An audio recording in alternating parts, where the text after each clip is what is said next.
Good morning. I'm Jill Yochim. I'm your host today for our devotion here at Belmont. And I wanted to share with you in Psalm 63, a psalm that just means so much to me.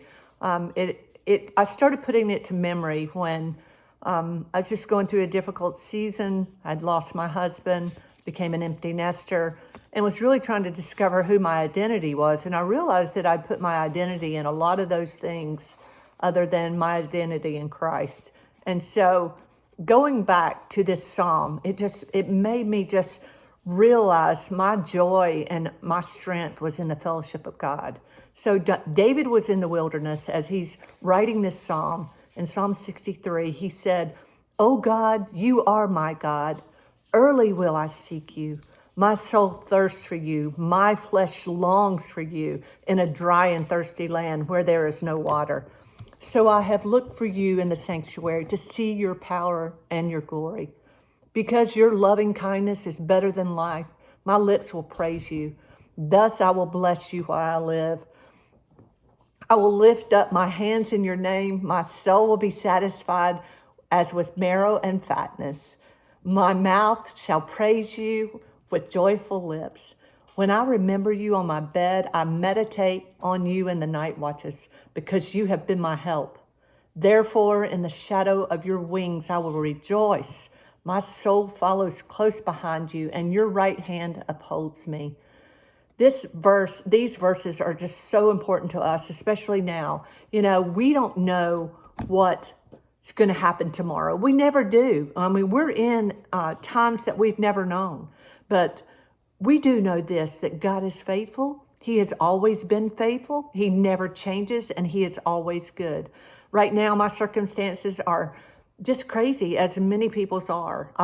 I've moved in with my daughter, and I'm just so grateful because God knew this all along. This did not take him by surprise.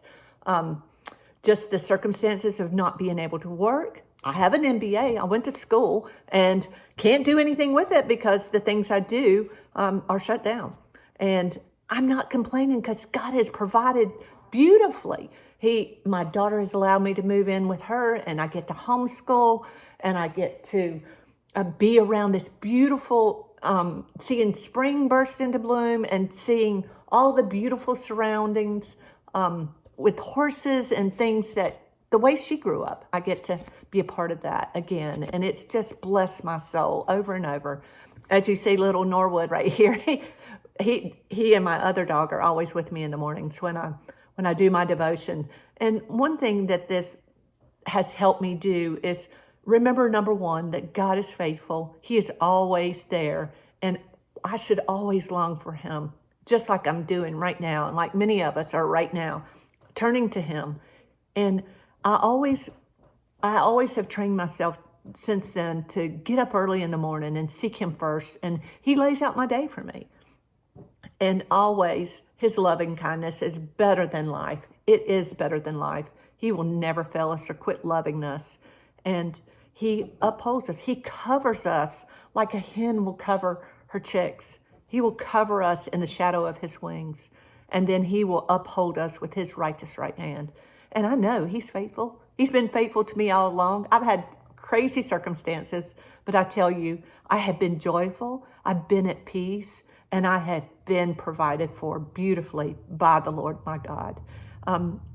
This is a beautiful season. Take time to enjoy your family, enjoy your friends, tell people how much you love them, and just be thankful and be grateful that we have each other as Belmont Church family. I am so grateful for y'all. You have loved me and been my new extension of a family as well. And I just thank God. And I can't wait to see you guys again. And I'm going to be praying for you. I'm going to be praying for your families. And let's just love each other, because that's what he wants us to do. I love you. I love you. I love you. I hope to see you soon, and we can rejoice together.